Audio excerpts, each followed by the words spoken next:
Hello po, good morning. Yan po, ako po ay magluluto ng ampalaya. Yan po ang aking halo. At ito po ay yung itlog. So ito po yung ampalaya na ibinabad ko muna po sa asin para hindi siya medyo mapait-pait. Yan po ang aking iluluto ngayon, pang ulam po namin ngayong tanghalian. Yan po mga karil, mga mansi, nagbigisa po ako ng sibuya, ng bawang at kamatis. Yan po, iluluto yung ampalaya. Yan po. Yan po, nilagay ko na yung ampalaya. Mga karils, mga mansi, nilagay ko na po yung ampalaya.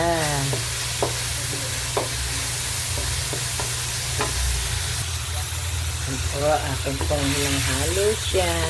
Nilagyan ko na rin po siya ng magic sarap.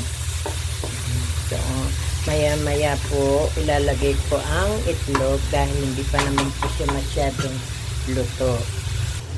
Yan po, nilagyan ko na siya ng ampalaya,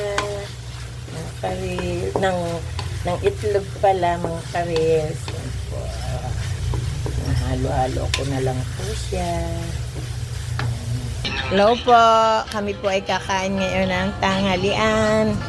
Yan po yung aming ulam. Palaya na meron pong 2 hita ng manok. So, andyan po yung aking madam. Dala po niya yung ulam na karning manok. At yung pong isa kong maidya, medyo busy siya.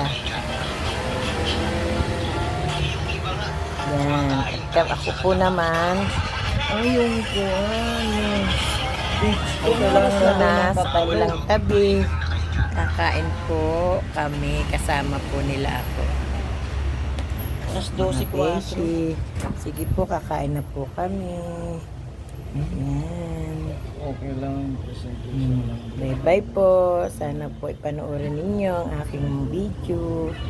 I-like and share po ninyo. Bye-bye.